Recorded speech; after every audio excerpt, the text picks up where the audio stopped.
guys, this is Migo. Today we're going to talk about the new update of the EasyRB Pro add-on. This update is 1.1.7 and let's see what's new in this update. Okay, as you see in the RB Emitter 2.1 panel, we have these three new options.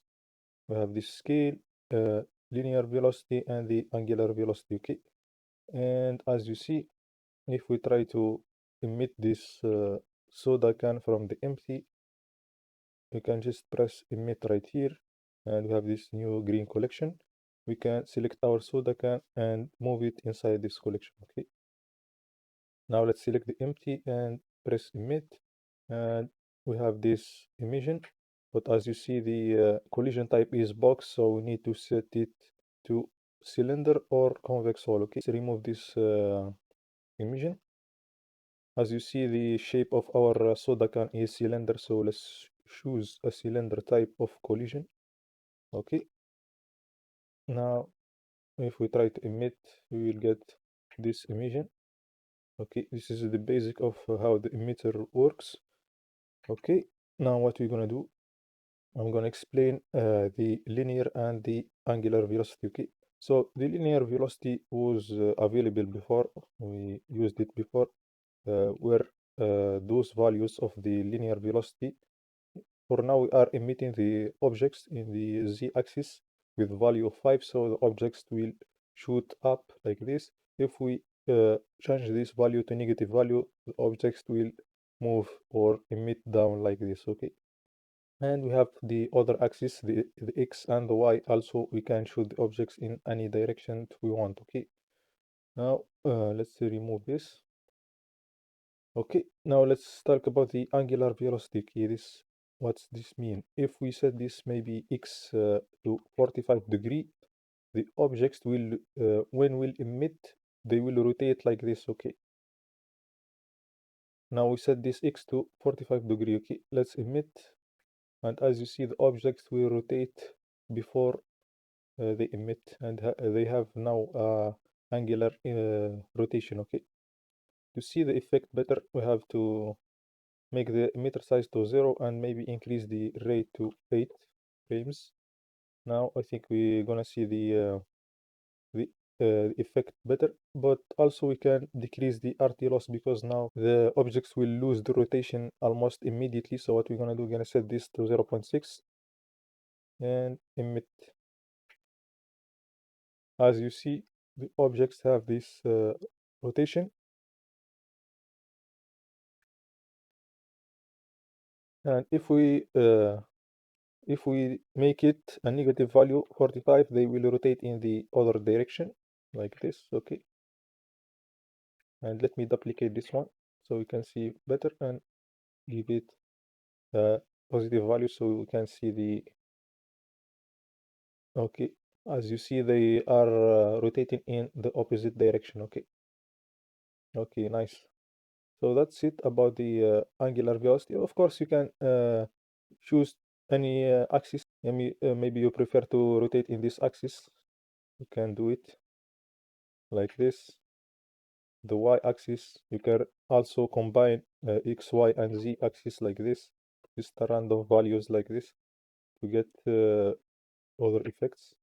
And as you see, the rotation will change from the objects. Also you can randomize these velocities, this angular velocity. You can randomize them to make some objects rotate slower and objects rotate a bit faster.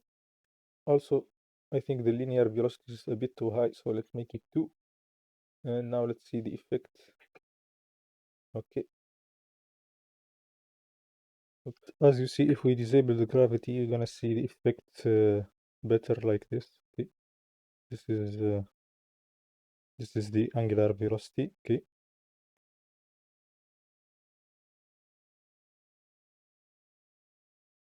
Also, let me show you something. So if we rotate the objects, emit the object with those settings. Now, if we try to make or give the objects a rotation, let's randomize this rotation. Now let's see the difference. See how now the objects have different rotation And this is the power of the combining different settings of the RB emitter. You can get more control over the effect that you want to get by playing with all of those settings. Okay, and yep, that's it. Okay, that's it about the angular velocity. We're gonna see some examples how I use this angular velocity to make some cool effects. Now let's talk about the scale. The scale option was available before, but this min, max, and time, it's a new options. So this value of size, it represents this size of this object. And let's see if we set the minimum maybe to 0.2 and the maximum to 1.5 maybe. Let's emit. As you see now, we randomize the scale based on those two value, min and max. Okay. So this is a way to randomize the scale of the emitted objects. You can also go to maximum of 10, but I will not advise you to go that higher because sometimes the collision will not work exactly how you want when you go to higher number. So keep it like 3 at maximum. It depends, really, it depends on your object size and your object type. So you can figure out the best values of the min and the max based on your object. Okay, now let's talk about this time option. So if we set the let's reset this to 1, okay, and keep the minimum to 0.2. Okay, now if we set this time to 30 and try to emit, we're gonna get this effect. Okay, or it's better if we make the emitter size 5. Okay, you can see it better like this. Okay, as you see now, the objects go from the minimum 0.2 and to the maximum of 1 in 30 frame. Okay, so let me explain this. If we select any objects right here, you can see that it have a lot of keyframes, but what we're gonna focus in the scale keyframes. Okay, so what this option do, the time it scale the objects from the minimum to the maximum for length of 30 frame. Okay, so the objects will take 30 frame to scale from the minimum to the maximum. Okay, we can choose any set of frames. We can maybe choose like 60 frame. Okay, and change this to 0.1. Okay, let's scale. The objects will scale from this minimum to the maximum at length of or at speed of 60 frame. Okay, cool. Now if I change the value of minimum to 1 and the maximum to 0.1, basically flip those values, now we're gonna get the opposite effect, which the object will scale down like this. Okay, they start in the minimum and go to the maximum like this. Okay, which pretty good effect. Okay, so that's the new effect, but there is something else I want to explain. So let me show you this example and let me explain something a little bit important. So what I did right here is uh, animating this empty to rotate, to move up and rotate like this. Okay, so we animate this empty with using two drivers right here, driver in the z-axis and driver in the rotation. So it will move up and rotate. Okay, and I emit it using those settings, circle shape, and activate these normals, number of point of 6, size of 1.8, and total count of 360, and a little bit of friction right here, and the speed loss is almost 0.99, and the RT loss is 0.3, capsule shape, and for the scale, the minimum is 0.02 and the maximum is 1. The time option is 40. And you can see the other settings right here, a little bit of angular rotation and a little bit of normal velocity, okay, like this. What I want to explain is the scale, how I made this scale effect, okay. like this. So to make this scale effect, you can select your objects, press select any object right here, press E and select by name. And if you go here to the RB physics, and by the way, the gravity is off, okay, you can go here to the manual keyframe and enable this, and you find this scale option. Okay, if pressed here in this arrow, if you press here, you will select the keyframes of the scale here down. Okay, and you can press T to change the interpolation of those scale keyframes. Maybe let's set it to this cubic. Okay, now the effect will change a little bit. As you see how the effect changed, we can select them again and press T to change maybe to this bounce. Okay, let's see how the effect will work. Okay, so it will give you a different effects. We can set it back to Bezier, and also you can go right here to the graph editor, and you can go right here to this individual origins, and you can rotate those keyframes. It's gonna be a little bit slow because we have like 360 objects, and you can rotate them to make uh, any effect you want, like this maybe. Okay, see how the effect change. And if you want to maybe for some reason, let me go back to the timeline. For some reason you want to delete this scale keyframe, you can select them all like this by name, and you can have an option right here to delete these scale keyframes. Okay, now those objects will just emit like this. Okay, and we don't need that, so we can control Z to go back to our effect. Yep, so basically this arrow right here, it will allow you to select the keyframes in the objects, the scale keyframes I mean for this object, and you can change the interpolation to any mode you want, right? Like this. See how it changed the effect? Okay, that's it about the this scale option.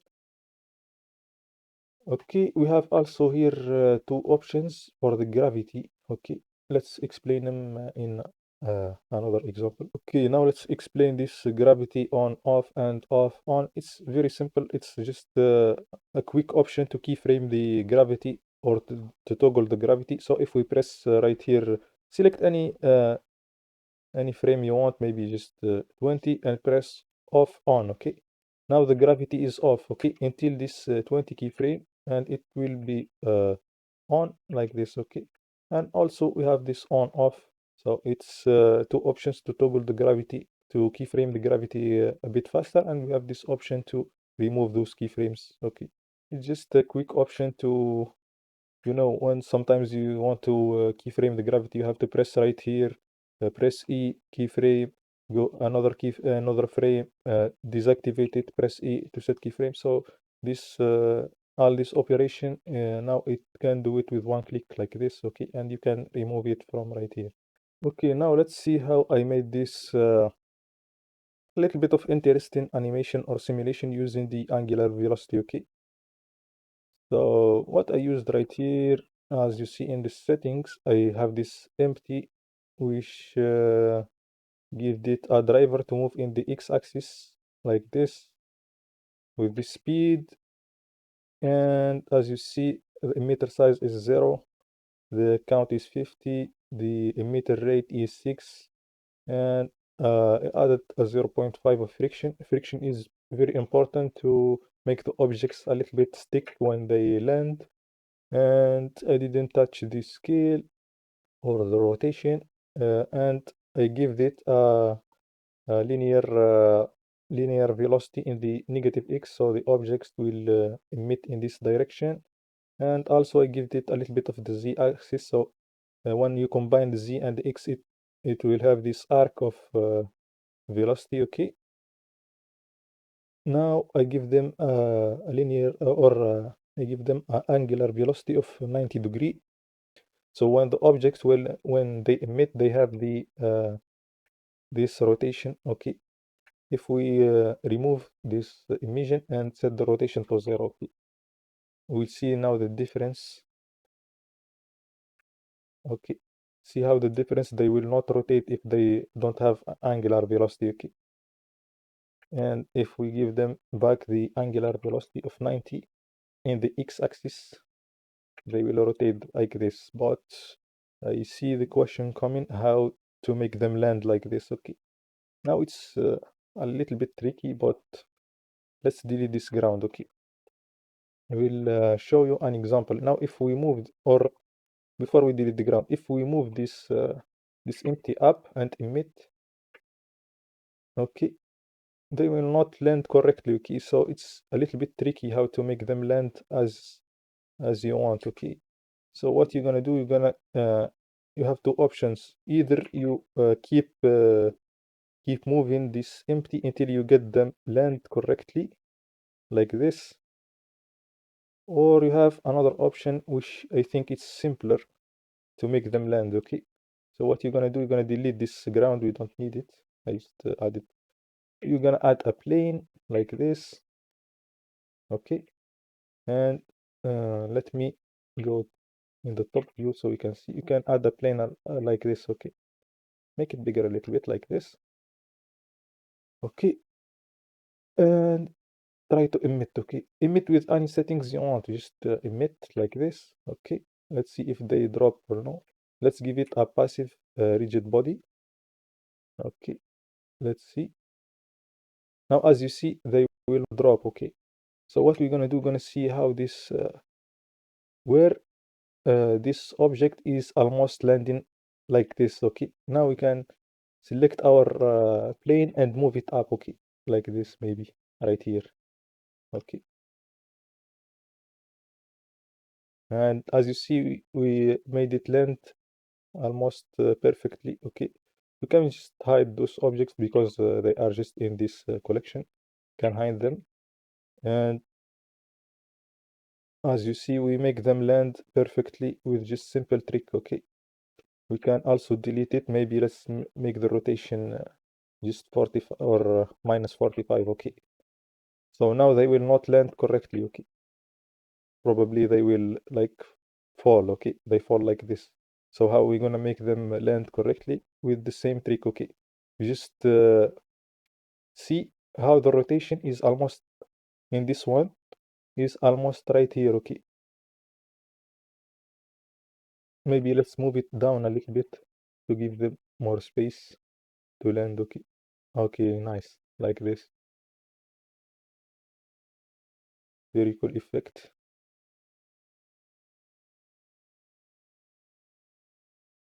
Also you can add maybe you can add a little bit of scaling, maybe 0.1, and give it 30 frame. Okay, to scale and emit. Okay, let's go right here. I think we have to apply the scale of those objects. Apply the scale. Okay, let's hide them and let's try again. Okay, like this. Nice. As you see, the effect is nice, but some objects will drop like this. And to make this, to fix this issue, maybe we have to increase the sub-steps from the bake panel, increase it to value of 15. Maybe it will be enough to make the simulation more stable and make the landing a little bit stable.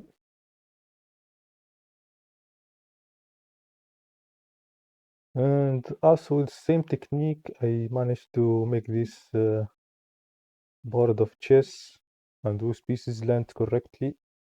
And you can see the settings right here that I used. Basically the same technique. You just have to download some chess pawns right here, or chess pieces.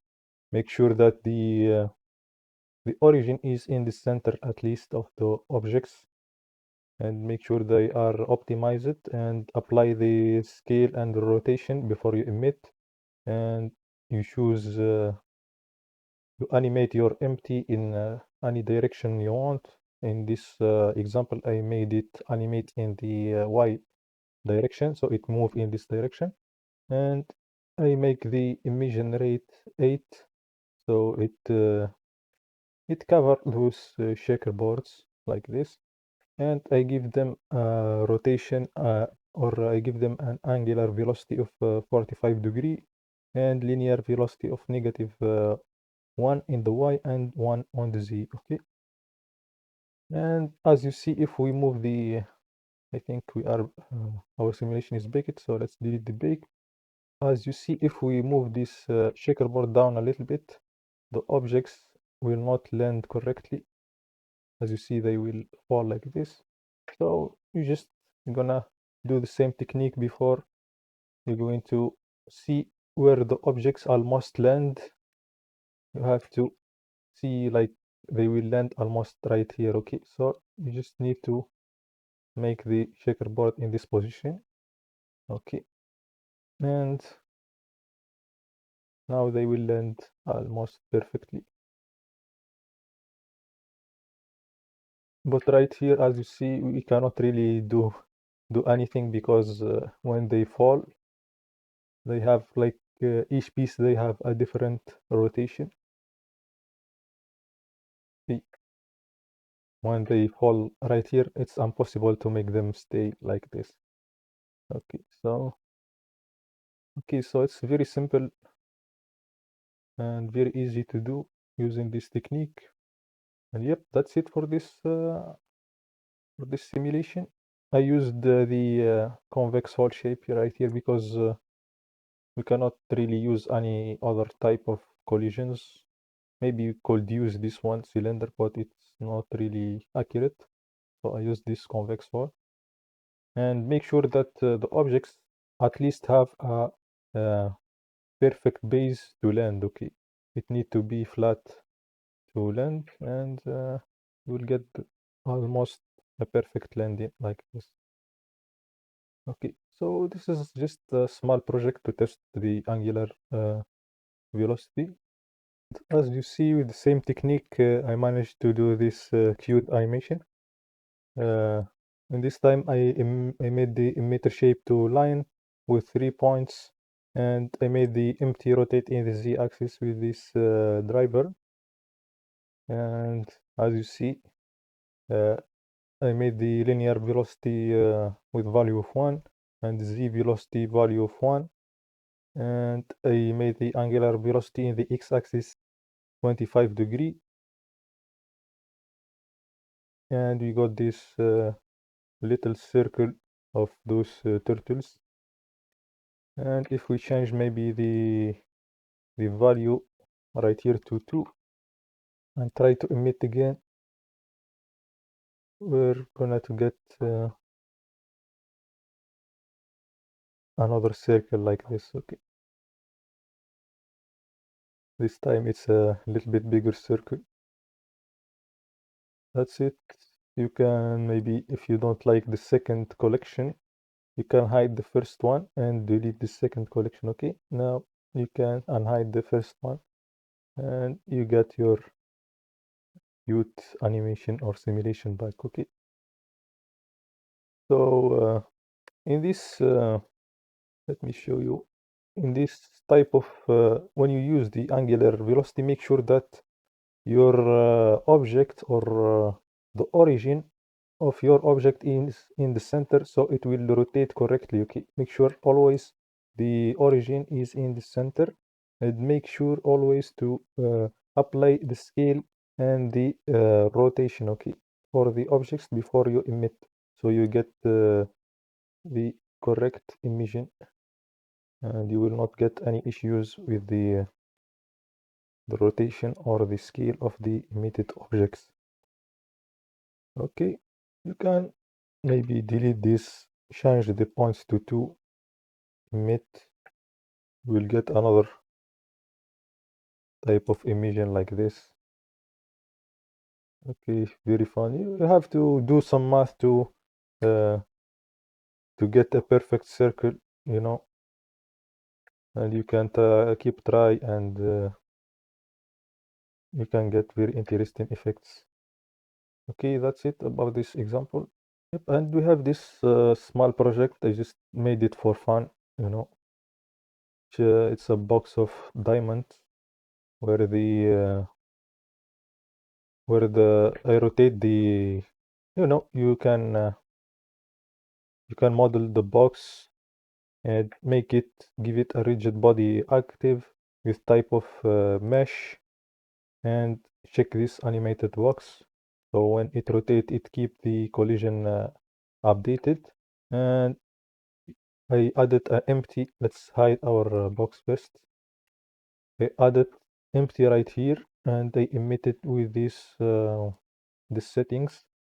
I emit with a grid 4 points, 800 count. It was a little bit very high count, but and I emitted with those settings. You can see, and I choose this cone type of collision because the diamonds, as you see, they have a shape of cone, so it was very easy to simulate. But you can use this convex hull, but it will take longer. Okay, so you have to be smart of what shape you use when, if you don't care about the if you don't care about the time of the simulation, you can choose the convex hull to get more accurate results. But I prefer to get faster simulation using this cone because it will almost run in real time. And yep, just emit in this when the box stop rotating, as you see, and open. I set the emission to emit at the 60 frame with those settings, as you see. And yep, I randomize the scale a little bit of the objects or the diamonds. And I made right here a little bit of slow motion. I keyframed the simulation speed right here in the bake. You can keyframe the simulation speed. And I made like 3 times or 2 times. And when the box right here close like this, I made, let me show you. Where is that plane? Okay, this plane, okay. I made this plane under, and when the box will close, let me join those, okay, so we can see the effect better. Okay, so when the box closed like this, I made this plane. If you can see this shape, I made it go up and scale down. Okay, go up and scale down to make those diamonds go up in the air like this. Okay, and I give it a rigid body active, as you see, with animated and those settings. And as you see, we got this effect like this. And I add another slow motion right here. Okay, so this is the effect, very simple.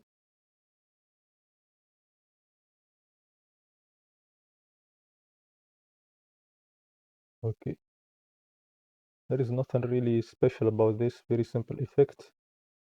I think you understand the logic of it. Let me hide the ground so you can see the effect better. Okay, let's make it random like this. Okay, now you can see the effect better.